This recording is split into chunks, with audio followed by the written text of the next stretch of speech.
Tribunas Disdamker pangkas puluhan pohon di jalanan Kota Ambon.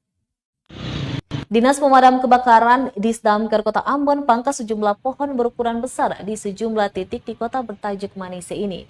Pemangkasan itu dilakukan menyusul cuaca buruk yang terjadi di 2 sepekan terakhir. Pantauan tribunambon.com di Jalan Dr. Tamayala, tepatnya di Rumah Sakit Tentara Ambon. Petugas memasang tenda pelaksanaan kegiatan dan tengah memangkas batang dan ranting pohon yang menjulur ke badan jalan. Kabid Operasi Pemadam dan Penyelamatan Yanes Lenusa kepada tribunambon.com Jumat 17 September 2021 siang mengatakan pemangkasan ranting pohon ini sudah masuk pada tahap ketiga yang dimulai pada Jumat 10 September 2021 atau pekan lalu dan akan berlangsung hingga pekan depan.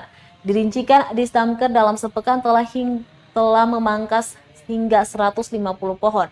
Yanes menambahkan tidak semua pohon langsung dipangkas begitu saja, namun ada kriteria pohon yang menjadi target.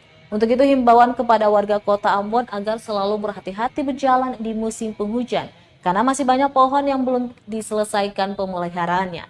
Warga juga diminta apabila menemukan pohon yang terlihat mau roboh atau mengganggu pengguna jalan agar diberitahukan secepatnya.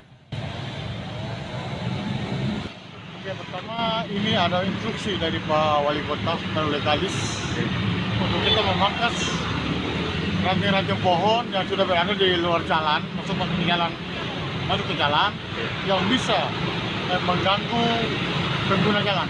Makanya kami ada sudah beberapa hari ini kami memangkas jangan-jangan pohon, ranting-ranting pohon yang sudah ada di daerah jalan. Sementara ini udah berapa? Ini udah hampir 1 bulan nih kita lakukan ini.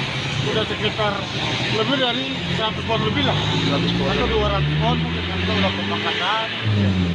Untuk dalam kota sudah nanti ini kan bergiliran nih. Hari ini kita di bagian jalan depan RST. Mungkin besok malah naik lagi dari sampai ke Kota Kantong. Bisa besok kita sampai ke Kota Kantong.